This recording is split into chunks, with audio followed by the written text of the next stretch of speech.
Hello everyone. आज का topic है संथाल विद्रोह। आज मैं आप लोग को बताऊंगी संथाल विद्रोह के बारे में। वीरभूम, डालभूम, सिंहभूम, मानभूम और बांकुड़ा के जमींदारों द्वारा सताए गए संथाल 1790 ईस्वी से ही संथाल परगना क्षेत्र, जिसे दामिन एको कहा जाता था, में आकर बसने लगे। इन्हीं संथालों द्वारा किया गया यह विद्रोह झारखंड के इतिहास में सबसे अधिक चर्चित हुआ, क्योंकि इसने कंपनी और उसके समर्थित जमींदारों, सेवकों और अधिकारियों को बहुत बड़ी संख्या में जनहानि पहुंचाई थी। इस प्रकार विद्रोह के कारणों में कृषक उत्पीड़न प्रमुख था। संथाल जनजाति भी कृषि और वनों पर निर्भर थी, लेकिन जमींदारी प्रथा ने इन्हें इनकी ही भूमि से बेदखल करना शुरू कर दिया था। अंग्रेज समर्थित जमींदार पूरी तरह से संथालों का शोषण कर रहे थे और साथ ही कंपनी ने कृषि करों को इतना अधिक कर दिया जाता था कि संथाल लोग इसे चुकाने में अक्षम थे। इसके अतिरिक्त बाहरी लोगों के आवागमन ने इन संथालों को अपनी ही भूमि पर सिमटने को विवश और निर्धन कर दिया था। संथाल जीवन निर्वाह के लिए साहूकारों व जमींदारों के शोषण चक्र में फंस रहे थे। ये लोग ऊंचा ब्याज दर पर ऋण देते थे और फिर वसूली के नाम पर मानसिक एवं शारीरिक शोषण भी करते थे। इस कारण संथालों में बंधुआ मजदूरी की प्रथा शुरू हुई। बंधुआ मजदूर को कमियां या कमयोटी भी कहा जाता था। न्याय व्यवस्था भी इन्हीं संपन्न एवं समृद्ध शोषकों का साथ देती थी।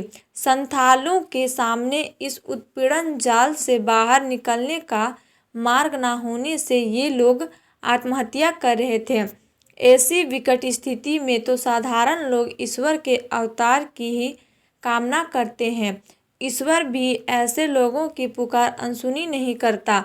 तभी तो संथालों के ऐसे घोर उत्पीड़न का विरोध करते सिद्धू कान्हू नामक दो जवान सामने आए। इन दोनों ने दिन रात एक करके संथालों में विद्रोह का साहस भरा और उन्हें एकजुट होने के लिए प्रोत्साहित किया।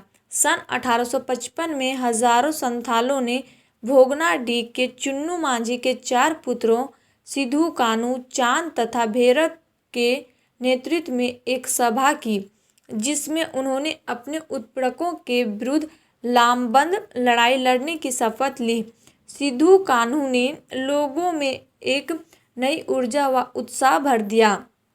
उन्होंने एकजुट होकर अपनी भूमि से दीकुओं को चले जाने को चेतावनी दी।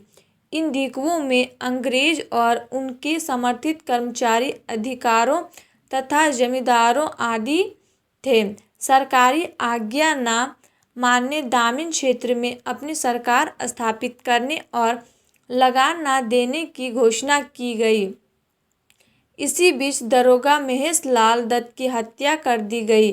चेतावनी देने के 2 दिन बाद संथालों ने अपने शोषकों को चुन चुन कर मारना शुरू कर दिया। अंबर के जमींदार की हवेली जला दी गई। महेशपुर राजमहल पर विद्रोहियों ने कब्जा करने का प्रयास किया। अधिकारी और जमींदार इनके मुख्य निशाने पर थे। जो बाहरी व्यापारी लोग थे, उनके मकान एवं दुकानों को तोड़ दिया गया। यह खुला सशस्त्र विद्रोह था जो कहलगांव से राजमहल तक फैल गया। यह विद्रोह 1856 में वीरभूम, बांकुड़ा और हजारीबाग में भी फैल गया। यह देख कंपनी चिंतित हो गई और बातचीत के द्वारा संथालों को समझाने का प्रयास किया जाने लगा, लेकिन धैर्य की सीमा पार करके उपजा संथालों का आक्रोश कुछ भी सुनने को तैयार नहीं था।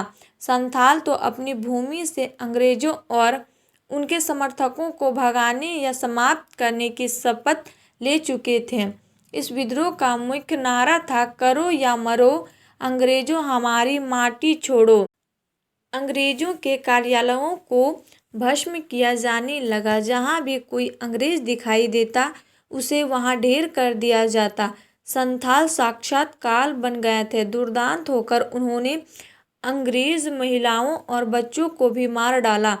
संथालों के हंगामे से अंग्रेजी प्रशासन में हड़कंप मच गया। कंपनी ने सेना की खुली छूट देकर इस विद्रोह को दबाने का आदेश दिया। अंग्रेजों ने भी संथालों के प्रति बहुत बर्बरता दिखाई और उनके गांव के गांव जला दिए। अंग्रेजी सेना संथाल के नेताओं धरपकड़ में दिन रात एक करने लगी और इसमें उसे सफलता भी मिली। अधिकांश विद्रोही नेता या तो मारे गए थे या फिर बंदी बना लिए गए थे। चांद और भैरव गोलियों के शिकार हो वीरगति को प्राप्त हुए।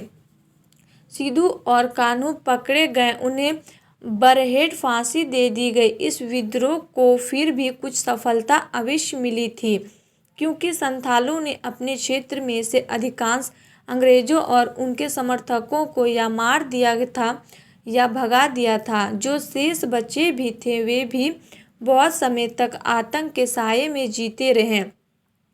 इस विद्रोह के जनक सिद्धू कान्हू झारखंड के लोगों के लिए पूजनीय हो गए और आज भी उन्हें झारखंड के जननायक के रूप में याद किया जाता है। सिद्धू कान्हू की गाथाएं आज भी झारखंड के लोगों के लिए ओज एवं शक्ति की प्रेरणा स्रोत है।